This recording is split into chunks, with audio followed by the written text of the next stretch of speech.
Olá, muito boa noite a todos e todas. Eu aqui em Porto Alegre morrendo de frio, cheia de lã, esperando por todo mundo, enfim, desse país continental chegar, cada um com a sua realidade, né? Então, esperando o pessoal chegar do Norte e Nordeste para esquentar aí nessa noite. Eu e a minha água te esperando por aqui.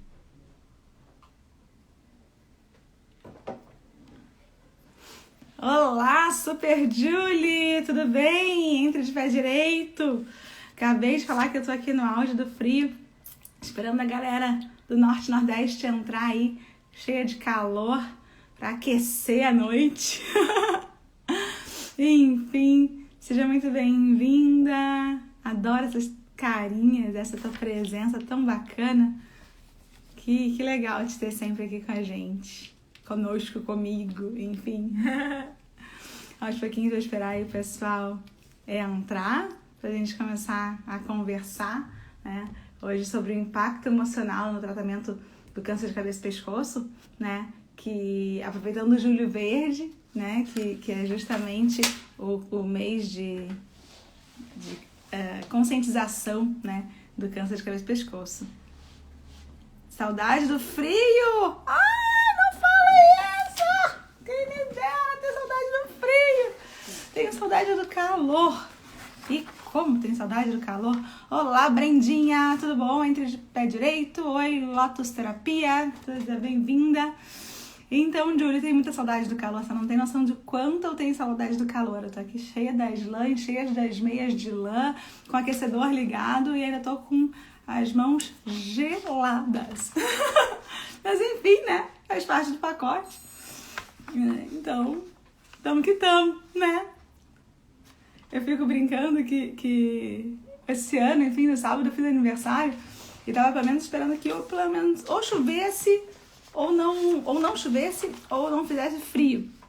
E aí eu recebi uma ligação muito carinhosa e aí eu falei assim, nossa, choveu e fez frio. Aí eu, ai, que tristeza, não merece isso no meu aniversário. Logo eu, tão iluminada, tão solar. E aí essa pessoa, enfim, falou pra mim assim, Aline, dá graças a Deus, pelo menos não tem ciclone bomba. Porque, infelizmente, aqui no sul tem tido com muita frequência, né? Foram duas semanas sucessivas, né? Subsequentes. E, enfim, fez vários estragos em vários lugares, né? Enfim, inclusive um dia eu não consegui nem fazer live, né? Porque não tinha sinal, não tinha nada, caíram um monte de ligações de fios, de antenas, enfim. Então, realmente, né, pensemos positivo. Que ano atípico em todos os sentidos, né? Então, vou esperar aí mais um pouquinho, tô aqui monitorando. Eu sempre dou uns 3, 4 minutinhos pro pessoal entrar. Oi, Alzira, seja muito bem-vinda. Olá, doutora Aline, tudo bom, Brendinha? Tudo bom, pessoal? Sejam todos muito bem-vindos. Ai, adoro esses coraçõezinhos, adoro esse carinho de vocês, esses corações que sobem, esses emojis que aparecem. São tão bacanas, tão interessantes, tão gostosos. Literalmente é um feedback de carinho, né? Eu tô acostumada a dar aula há anos, né? Só que, enfim, a gente vê os rostinhos de vocês. E daí, enfim, falar que sem ver vocês efetivamente, daí a gente vai ouvindo aqui, vai vendo os emojis, etc. É o nosso retorno bacana, né? Minha fã, Alzira, que bacana, que orgulho! Nossa, Ui, até respirar fundo! Sejam muito, muito bem-vindos. Oi, Mimosa! Tudo bom? Tudo certinho? Sejam muito bem-vindos. Enfim, dando aí mais os últimos 30 segundos pra gente começar a falar nessa live de hoje, que respeitando o Julho Verde, pra quem não sabe, geralmente se fala muito de Outubro Rosa, né, do câncer de mama, se fala muito do Novembro Azul, do câncer de próstata. Eu até fiz um vídeo, coloquei ali, postei no meu feed, né, nos meus stories também, porque muitas vezes se dá um pouco menos de ênfase para outros tipos de tumores tão importantes, né, e com impacto tão significativo na vida das pessoas. E, enfim, ainda mais hoje em dia com o noticiário tão convertido, né, para Covid-19, de fato necessário. mas eu acho importante a gente validar aí algumas coisas juntos, né? Então a Julie falando ali, somos os extremos, né? Aqui o calor é tão intenso, tem seca, o gado morre, a plantação não vinga. Puxa vida, realmente. É muito louco, né? Pensar nessas disparidades tão grandes de um mesmo país, né? Não tem como não virar fã de você. Uau, coraçãozinho, vai. Hoje a Alzira e a Julie estão querendo coraçãozinho. Pena que eu não posso entrar dentro aí da internet para dar um beijo, um abraço e um cheiro, né? Como vocês gostam de falar. Saudade do cheiro, né? Enfim, da pimentinha, daquelas frutas maravilhosas, delícias, né? Enfim, gosto muito, muito do Nordeste. Gosto mesmo, assim, não tenho menor angústia nem tristeza de falar e de reverberar isso. Olá, Cláudia. Oi, Nina. Tudo bom? Sejam muito bem-vindas entre de pé direito. Então, agora sim, vamos começar a falar. O tema da nossa live de hoje, então, é o impacto emocional no tratamento do câncer de cabeça e pescoço. E eu preferi dividir em alguns pontos pra gente ir conversando, né?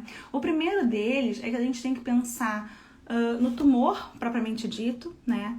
Enfim, no crescimento tumoral de uma localização muito exposta, né? Então, todos os tumores de cabeça e de pescoço, assim como o tratamento também muitas vezes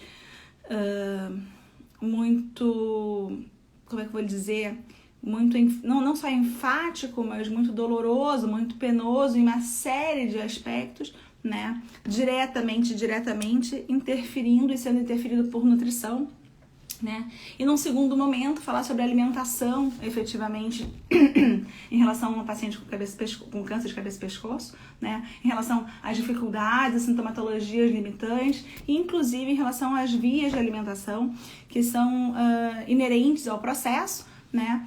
E até escrevi aqui alguns pontinhos para a gente conversar hoje, tá? E sem esquecer de nada. Então, a primeira questão sobre o crescimento do tumor. Muitas vezes esses tumores de cavidade oral são internos, né? Então, efetivamente trazem repercussões diretas para o paciente, né? E outros tumores, em especial de nasofaringe, né? De maxila, de mandíbula, enfim, são externos. E isso tem uma repercussão muitas vezes importante para o paciente no nível emocional.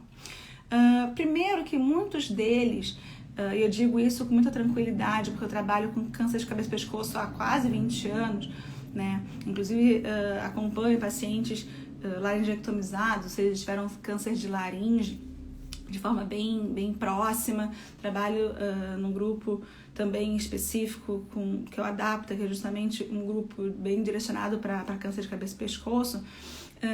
E convivendo com eles geralmente trazem na fala deles a questão de vergonha. Vergonha porque o crescimento do tumor, muitas vezes, na cabeça e pescoço, ser visível, eles se sentem envergonhados de terem um tumor grande, muitas vezes ter um odor específico, às vezes ser um tanto quanto a sensação de ser avaliado, né, por muita gente, né, não ser aceito, a sensação da não aceitação, né, versus a rejeição, que ambas são presentes nesses pacientes, né. Então, tem muito esse impacto do crescimento tumoral, né, de uma forma direta. Além do crescimento tumoral, também existe um impacto muito significativo dos tratamentos que são utilizados, né, para anticâncer, né, antineoplásicos, para esses tipos específicos de localização de câncer de cabeça e pescoço. Vou aproveitar aqui porque, enfim, pessoas muito especiais entraram, não posso deixar de dar um super boa noite para a Adriele, para a Fábio Moreira, para Marcinha Bop, para Simone e para Super Maíra, que é uma super nutri, que eu tenho o prazer de ter dentro da nutrição oncológica e ter dentro do meu coração como uma amiga pessoal. Então sejam todas muito bem-vindas entre de pé direito. Enfim, nessa noite frienta daqui e calorenta lá do Nordeste.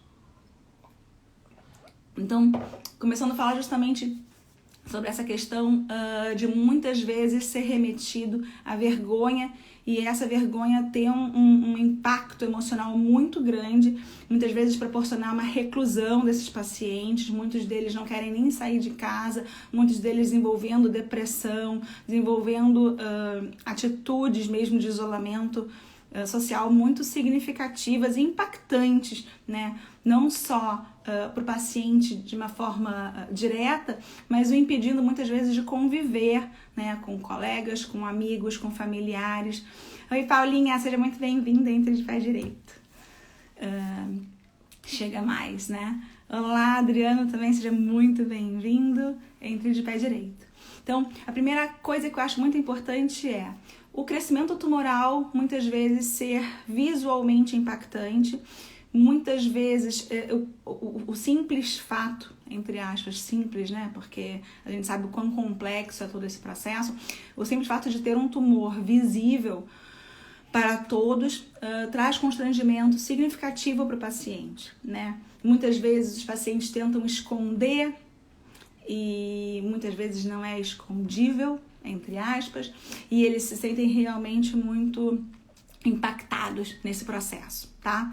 Ao ponto que também, por outro lado, em relação ao tratamento, hoje em dia se sabe que existem uma série de possibilidades de tratamentos diferentes para efetivamente combater o câncer de cabeça e pescoço, e se confeccionam máscaras específicas, né, para justamente evitar que enfim, transcorram efeitos colaterais mais severos, né, mais agudos nos pacientes. Mas um caso muito comum de pacientes com câncer de cabeça e pescoço que fazem radioterapia é a queimadura da pele, né? Então, assim, o fato de terem muitas sessões, né, subsequentes por vários dias, um lado do outro, durante um tempo grande, né? Pacientes que ficam 30, 40, 50 sessões, às vezes, de radioterapia. E isso também, muitas vezes, impacta. Então, não só o crescimento tumoral, a presença do tumor ali como porta de entrada na vitrine do rosto, né? Enfim, ou até mesmo pescoço, mas também a questão do tratamento e muitas vezes a angústia e a ansiedade de não saber quanto tempo vai ser esse tratamento, tá? Ao mesmo tempo, tem a questão da vergonha e é muito tênue a linha que divide a vergonha da angústia, porque muitos pacientes, por terem vergonha, postergam o diagnóstico. Então, sente um carocinho, ou sente uma dor, sente alguma alteração específica de mastigação, enfim. Mas, enfim, vai passando, né? E aí, realmente, chega num ponto de postergar tanto justamente um diagnóstico e um tratamento por medo. Seja pelo medo do tumor em si, da palavra câncer, que ainda é uma palavra muito pesada, seja pelo medo do tratamento, de todas as intercorrências advindas aí com a implementação do tratamento em si, né? Seja também pela questão de que encarar o tratamento como opção curativa, ou seja, com o objetivo de cura, e o paciente entender que aquilo faz parte de um processo com início, meio e fim, né? Versus o outro lado, que é um paciente com intuito paliativo, e onde se entende como paliação aquele paciente que não tem mais a possibilidade de cura, mas não quer dizer que é um paciente pré-morte, como muitas pessoas às vezes entendem e propagam essa ideia de forma errada, tá?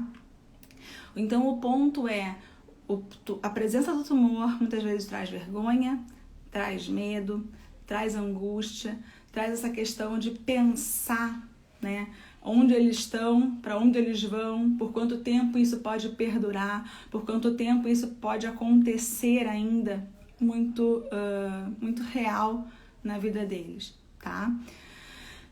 Oi, Jair Pereira, seja bem-vinda. Marlene Macedo também, entrem de pé direito. Enfim, sejam muito bem recebidas aí pelo pessoal, tá? E por mim também.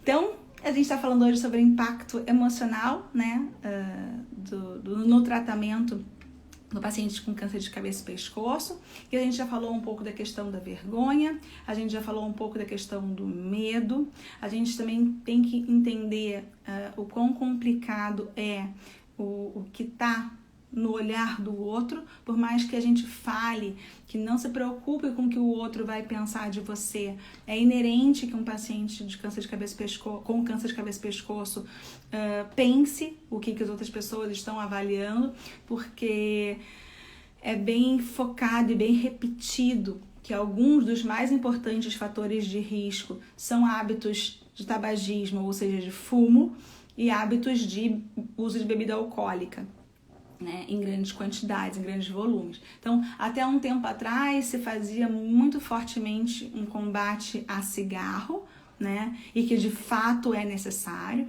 né? Eu me lembro que eu ainda estava na faculdade, enfim, num estágio na época do INCA, e estava se decidindo quais eram as fotos, enfim, estava se começando a colocar as fotos mais impactantes, né, numa campanha antitabágica, né, anti-fumo, nos maços de cigarro, e estávamos em reuniões ali no COMPREV, que era a Comissão de Prevenção do Câncer, dentro do próprio INCA, né, para identificar, enfim, quais eram as fotos que mais fariam força, né, digamos assim, no processo de estimular o hábito de não fumar. Mas a gente também tem que lembrar que outras formas de fumo também são importantes e que também às vezes ganham espaço, né? Então, o uso de narguilé ou narguilé, como as pessoas falam de acordo com a região, né? Cachimbo, charuto, teoricamente todos eles são fatores de risco, né? E muito importantes, né? Existe uma carga tabágica, que se faz uma conta, né, do número de cigarros fumados por dia, por quanto tempo, né? E isso tem um impacto bem direto, né? Assim como também a ingestão alcoólica por muito tempo, em grande frequência, né, em grandes dosagens etílicas mesmo, né, que a gente fala de gramatura de álcool por dia, também trazendo aí não só uma repercussão nutricional no paciente, de forma direta e indireta, mas socialmente falando, né, de forma bem de sociologia mesmo, né, sociologicamente falando, são pacientes que enfrentam um preconceito muito grande, né? Porque muitas vezes são pacientes dependentes de cigarro, dependentes de uso de bebida alcoólica, e sofrem muito um impacto de quando vai falar sobre o seu câncer com amigos, com familiares, com, enfim, outras pessoas, sempre tem aquela questão punitiva, né? Ah, mas eu te falei que você ia beber e você ia ter câncer, eu te falei que se você não parasse de fumar você ia ter câncer. Então, eles se colocam muito nessa angústia de como se colocar e como se colocar dentro do próprio tratamento, né? E como se aceitar enquanto paciente, enquanto se aceitar o processo, né? Enquanto se incluir dentro do processo como um todo. Seja bem-vindo, Jaque, seja bem-vinda, Amanda. Entrem de pé direito por aí. A gente está hoje falando sobre o impacto emocional do câncer de cabeça, do tratamento do paciente com câncer de cabeça e pescoço. Então a gente já estava falando um pouquinho sobre a questão da vergonha, sobre a questão do medo, sobre a questão da angústia, né? Seja da parte curativa, seja da parte paliativa, né? A questão do julgamento. Imagina, obrigada, adoro esses emojis, adoro esses coraçõezinhos que vão aparecendo aí, imagina, seja muito bem-vinda, Amanda. E então toda essa questão é muito, muito importante, tá? Uma outra questão que também é muito significativa é a aceitação da convivência, né? Então, assim, muitos pacientes me referem à questão do desconforto de andar no ônibus, de andar na rua, de ficar num hall de hospital, de esperar, enfim, numa sala de espera de um hospital, de uma clínica, os olhares atravessados que as pessoas têm, né? A gente tem que pensar nesse paciente pré-cirúrgico, onde o tumor muitas vezes está exposto, um paciente pós-cirúrgico, onde muitas vezes o tumor segue exposto e por outras vezes o tumor não está exposto, mas existe uma uma retirada significativa de órgãos, né, enfim, de localizações, de osso, de músculo, né, que realmente impacta antes de existir uma prótese. Então, muitos pacientes que muitas vezes tiram o nariz, tiram mandíbula, tiram maxila, tiram pedaços de palato, então perdem uma parte grande de face, né, perdem pedaços de bochecha, não precisam fazer enxertos de bochecha, né, até que efetivamente tenham aí as cirurgias reconstrutivas, né, ou reconstrutoras. Então, muitos deles falam isso. Eu me lembro muito de um paciente que, enfim, a gente vai falar a parte de alimentação também, mas que me impactou muito quando, enfim, ele teve um tumor de palato, que, para quem não sabe, é o céu da boca, né, o palato duro, essa parte inicial aqui, e ele teve que tirar uma parte muito grande, né, todo o palato, enfim, pedaços de língua, por uma questão mesmo de ressecção cirúrgica, e ele teve que fazer um enxerto de pele de barriga aqui na bochecha, e foi muito grande, né. Ele era uma pessoa mais peluda, enfim, e aí a parte de pele que foi enxertada era uma parte que tinha mais pelos do que a outra parte do rosto. E ele falou pra mim, enfim, que a parte mais angustiante é que o filho olhava pra ele e não o reconhecia. E aí, enfim, questão de criança, ele levou o filho na escola. Olá, pessoal do Espaço Nutrição. Olá, Mônica, muitíssimo boa noite. Eu e a minha água, já morrendo de sede. E ele falou que então ele levou o filho na época tinha, sei lá, uns 10 anos, e levou na escola, e um amiguinho falou pra ele assim: você é o filho do fofão. E o filho não entendeu o que era fofão, enfim, ele chegou em casa e ele chorou muito, e teve todo um processo de exclusão, né, enfim, da presença dele naquela vida escolar do filho por muito tempo. Até que ele efetivamente entrou num grupo de apoio, né, e conseguiu ter uma aceitação da imagem corporal nova, né, daquele momento, porque ele conseguiu a cura, né, do câncer de cabeça e pescoço dele em especial, mas teve uma sequela, se é que a gente pode falar assim, psicológica muito impactante, né. Então isso é importante, eu sempre falo muito isso para as minhas alunas, para as minhas mentorandas, né, e quando a gente vai discutir caso também, de trabalhar essa empatia, de entender a dor do paciente, de entender o processo que está acontecendo com ele, de entender a situação que está circundando aquele processo, que muitas vezes não é a nutrição em si, né? Não é o ponto que o nutricionista às vezes gosta de pegar, mas é sim o processo inteiro que também circunda a nutrição e que tem um impacto muito forte. Por que eu tô falando isso? Porque daí a gente chegando na nutrição, a gente sabe que um crescimento de um tumor de cabeça e pescoço, ele limita a ingestão alimentar, né? De uma forma direta e indireta, seja pelas alterações metabólicas advindas do tumor, seja pelo crescimento mesmo, né, físico do tumor, diminui muito, né? Não só o apetite, diminui a ingestão alimentar pela dificuldade de mastigar, dificuldade de engolir, dor para engolir, né? Antes do tratamento e depois do tratamento também se segue geralmente com esses sintomas por um tempo mais significativo, né? E isso sem falar em pacientes que seguem em quimioterapia, que seguem com enjoos, vômitos, diarreias, né? Que são sintomas mais sistêmicos, mas eu digo pela questão mesmo de limitação de ingestão, né? De dificuldade de mastigação. Muitos pacientes seguem com extração de dentes, né? Por conta da radiação, por conta do tumor, pacientes que ressecam, que tiram gengivas grandes, né? Então, efetivamente, esses pacientes, muitos deles não conseguem fazer outros implantes dentários, muitos deles não se adaptam com as próteses, precisa de um tempo maior para que isso aconteça de forma mais tranquila, né? Mais harmônica. Então, isso é muito importante, que o crescimento do tumor, propriamente dito, assim como todas as questões bioquímicas, fisiopatológicas do desenvolvimento tumoral, diminui a ingestão alimentar. E isso faz com que, em muitos momentos, seja necessário adequação do estado nutricional.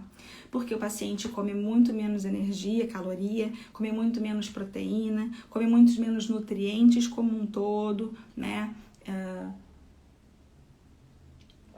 O que depaupera muito o estado nutricional, diminui muito o estado nutricional, né? A qualidade do estado nutricional. O que muitas vezes tem repercussão direta e indireta no próprio tratamento, tá? E aí, nesse momento, se faz necessária, durante várias vezes, a questão de uma passagem de sonda, né? Uma ostomia, né? Então, o que é isso? Sonda é um caninho, né? Para quem não conhece, um caninho bem fininho, que se passa pelo nariz ou pela boca, geralmente é pelo nariz, e que passa por toda a parte de nasofaringe, de esôfago, e ou fica posicionada no estômago ou fica posicionado no intestino delgado, né? Geralmente no duodeno, né? Pós-pilórico, logo depois da última porção do estômago, para chegar ali diretamente à comida, sem ter repercussão de dificuldade da ingestão alimentar, tá? E a ostomia é fazer um buraquinho, geralmente direto no estômago ou no jejum, onde chega também uma dieta, uma alimentação direta ali. Muitos dos pacientes reclamam e falam sobre o impacto emocional do uso dessa sonda por muito tempo, porque existem protocolos em diferentes hospitais, em diferentes equipes, de passagem dessa sonda antes mesmo de começarem sinais e sintomas de dificuldade de ingestão alimentar. Então, esses pacientes, eles ficam com a sonda, mesmo que fechada para alimentação, ainda estimulando mais a via oral, né? Outros pacientes já começam com esse estímulo da dieta enteral, né? Da dieta por sonda, antes de começar os sintomas, antes de começar tratamentos, outros são depois, outros fazem concomitante um e outro, mas enfim, muitos deles sempre referem, né, sobre o desconforto que é de ter a sonda, muitas vezes são presas, né, aqui no rosto, e também toda a questão de aceitação, de não aceitação, de rejeição, né, por onde passam, né? Então, em transporte público, em shoppings, em vida útil, digamos assim, em cinemas, né? E isso muitas vezes tem um impacto muito significativo. Por quê? Porque imaginem vocês que eles já estão passando por uma situação muito difícil e muito complicada na vida deles, né? Onde muitas vezes eles não têm sequer a opção de ajustar, né, alguns pontos. Geralmente, nutrição a gente entende como amor, né? E aí, na hora que eles não conseguem se alimentar pela boca e são forçados, muitas vezes, por muitas equipes a colocarem a sonda antes mesmo de uma necessidade real, isso tem impacto infinito na vida dos pacientes. E a gente tem que entender essas dificuldades, tem que entender essas situações, né? Porque realmente são muito desconfortáveis, né? Enfim, não vou entrar aqui no mérito de discussão de qual é o melhor momento, de qual é a melhor situação, mas eu acho que entra sim aqui muito importante o fato da gente discutir essa questão de como se colocar no lugar do paciente, como entender essa dor de cada um deles, tá? Então, vou dar um super oi aqui também para a Cíntia e vou dar um super oi aqui para a Olivia também, nossa expert em cabeça e pescoço, em câncer de cabeça e pescoço. Sejam muito bem-vindas, entrem de pé direito. Então, estávamos aqui falando sobre as repercussões emocionais, né, diretas, né, de vergonha, de medo, de angústia, de aceitação, de uma questão de fatores de risco diretamente relacionados e conectados com câncer de cabeça e pescoço versus o julgamento das outras pessoas em relação a isso, né, com caráter punitivo muitas vezes, o que atrapalha muito a adesão do paciente, né? E agora a gente está falando então sobre a questão alimentar, né, e todas as dificuldades, né, os sintomas limitantes, seja pelo crescimento tumoral, seja pelos tratamentos que são necessários para ter a terapia anti-câncer, né? para esses pacientes. Então, já é complicado ter o sintoma, já é complicado muitas vezes, por exemplo, ter uma xerostomia, que é uma boca muito seca, ter a cialorreia, que é justamente quando se saliva muito. Então, são pacientes que ficam babando mesmo. Então, assim, ficam muitas vezes, quando é tumor de assoalho de boca, né? Enfim, embaixo da língua. Às vezes tem pacientes que têm fístulas e aí realmente fica drenando aquela saliva. Eles têm que fazer alguns curativos específicos aqui, muitas vezes extravasa, né? E isso realmente é muito desconfortável, é muito complicado de lidar no dia a dia. Então, enquanto nutricionista, eu acho importante a gente entender, né, até que ponto fazer cada adaptação, até que ponto entender o que significa cada um dessas questões específicas da vida do paciente. Existe uma questão também de facilidade e dificuldade de entendimento desse processo, né?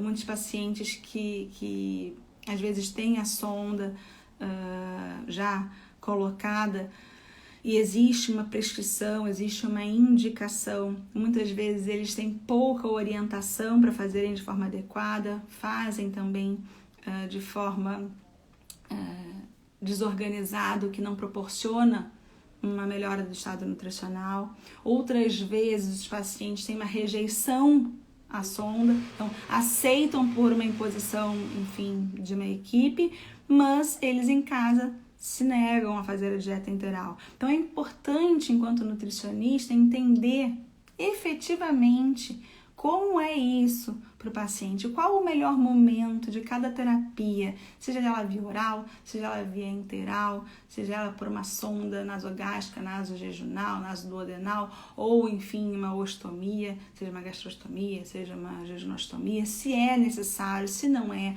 por quanto tempo, organizar isso com o paciente. Ele precisa estar ciente do processo como um todo, né? E isso é uma questão que impacta fortemente no paciente, porque como eu estava falando com vocês antes, como existem muitos sintomas que limitam a ingestão alimentar, muitos pacientes com câncer de cabeça e pescoço, antes mesmo do tratamento, já se encontram muito desnutridos, né? Então, muitos deles também referem, que falam deles assim como, muitos pacientes falavam pra mim assim, pois é, a fulaninha de tal fala que eu tô pele e osso, né? Imagina o quão angustiante é você ouvir isso, você sabendo que tá perdendo nitidamente peso, músculo, tá se sentindo fraco, não consegue comer, tem dificuldade de comer, né? Tem um preconceito como um todo, infelizmente da sociedade como um todo, e ainda tem que conseguir lidar com essas nuances do dia a dia. Então, é muito importante que nós falemos sobre isso para que entendamos o paciente como um todo, né? Infelizmente, antigamente, as pessoas falavam assim, eu lembro que quando eu estava ainda na faculdade e chegava num estágio, enfim, as pessoas falavam, você vai na enfermaria tal, porque tem um paciente com, sei lá, câncer de laringe, né? O paciente não é uma laringe, né? Ele é um cômputo grande com várias questões, inclusive, né, um câncer de laringe. Então, é muito importante entender todo esse impacto emocional, né, que a presença de um câncer já traz, independentemente da localização, mas a localização sendo na cabeça e no pescoço é bastante importante, significativa, né, que realmente modifica a qualidade de vida do paciente, de forma direta e de forma indireta. Então, eu acho que o Júlio Verde tem essa prerrogativa, né, de trazermos esses assuntos em voga, de trazermos essas discussões. Seja muito bem-vinda, Giovana. Saudade de você, coraçãozinho cheio de saudade. E para justamente nós discutirmos esse processo, né? E ampliarmos o nosso horizonte, ampliarmos o nosso pensamento em relação ao atendimento desse tipo de paciente, que são pacientes com câncer localizados na cabeça e no pescoço, tá? Então, eu acho que é muito válido a gente entender quais são as nuances, quais são os pontos que efetivamente podem estar diretamente e indiretamente atrelados nesse processo, tá certo? Então, tanto o tumor propriamente dito, quanto os tratamentos que fazem parte do processo têm alteração emocional muito, muito importante, muito, muito intensa e muito, muito motivadora de outras questões psicológicas inerentes à situação de câncer, mas inerentes também ao processo e à duração desses processos dele ao longo desses tratamentos. Então, minha super xará, uma grande fono aí, a Aline entrando, seja muito bem-vinda, a Paulinha também, a gente já tá indo pro finalzinho da live, né, mas sempre lembrando que essa live vai ficar salva, de acordo com o Instagram me permitir, tem vezes que ele permite salvar nos stories, tem vezes que ele me permite deixar no GTV, e teve uma vez que ele não me permitiu fazer absolutamente nada, né? Então, convido a todos que estão aqui ou que passaram por aqui, que curtam, né? Enfim, essa live onde ela estiver, se for no GTV ou se for nos stories, enfim, que me deem o feedback do que vocês acharam interessante, importante, né? Excelente profissional, coraçãozinho, tu também, fantástica e sensacional. E como é importante, né, aqui, já que a gente tá falando sobre impacto emocional, né, Aline, já vou reforçando também a importância de uma equipe multidisciplinar com um olhar bem direcionado para as necessidades reais dos nossos pacientes, né. Então, eu estava falando ali sobre sintomatologia antes, né, só para retomar aqui sobre a necessidade de uma dobradinha bem bacana e bem importante entre fono e nutri, porque existe efetivamente uma dificuldade de ingestão alimentar pela via oral em grande parte dos pacientes com câncer de cabeça e pescoço, e essa dobradinha é fundamental para a melhor decisão do melhor horário de iniciar uma via alimentar alternativa, como colocar, como organizar, como estimular, como exercitar, né? E de fato, a dobradinha fono, nutri-fono são importantíssimas para todas as localizações tumorais, eu diria, né? Mas em especial para cabeça e pescoço, é fantástico, fenomenal e imprescindível, né? Então, gostaria de convidar a todos que, enfim, se me acompanham já, que continue me acompanhando, quem não me acompanha, que siga os meus conteúdos, né, hashtag doutora-DRA, né, @Aline Kirchner, tudo junto, e que, enfim, acompanhem os conteúdos, acompanhem as lives, toda terça-feira, às 9 horas da noite, estamos aqui com frio, com calor, com chuva, com ciclone bomba, quer dizer, com ciclone bomba eu não consegui, né, mas enfim, estamos aqui sempre com um assunto em nutrição oncológica para a gente conversar a respeito. Também aproveito para pedir que vocês me deem os feedbacks tanto das lives quanto de possíveis assuntos que interessarem vocês, para que a gente converse sempre sobre alguma coisa bacana que tenha um impacto na vida de vocês como um todo, né? E que a gente consiga multiplicar conhecimento, que esse é o grande propósito dessas lives, que é justamente, enfim, conversarmos, ampliarmos, multiplicarmos, exponenciarmos em todos os sentidos, né? Então, aqui a Aline falando. Eu e minha água. Sim, exato, muito frequente a disfagia de diferentes gravidades e como precisamos trabalhar juntos para buscar o conforto e a qualidade de vida dos pacientes. Exatamente, Aline. Esse é o grande ponto, né? Que o paciente tenha a melhor qualidade de vida possível, né? E que a questão emocional que está norteando esse processo esteja muito bem tratada, vista, colocada também em ponto de decisão concomitante com o paciente, né? Que ele entenda o processo, que ele entenda o momento, que ele entenda os porquês, né? Porque eu sempre falo para os meus pacientes que eles precisam entender os porquês, né? Eu, assim, desenho, eu explico, eu volto e reexplico, eu pergunto se entendeu, porque eu realmente acredito que quando se entende, é mais fácil de se executar, né? Do que quando se não entende, né? Não aprende a informação, então não se consegue executar e colocar em prática tudo aquilo, né? Então é isso, pessoal. Espero que tenha sido um assunto bacana pra gente conversar, né? Quem teve aí algum insight bacana na nossa live, dá um print na tela, coloca ali nos stories, né? Marca alguém para, enfim, acompanhar e para ouvir essa live, esse bate-papo, essa troca aí dos nossos conhecimentos e pensamentos, enfim, experiências. E na terça-feira que vem estaremos juntos aqui, mesmo bate-canal, mesmo bate-horário, certo? Estamos juntos e sigamos em frente. Uma excelente noite, uma excelente semana para todos vocês. Um beijão. Obrigada pela companhia. Tchau, tchau.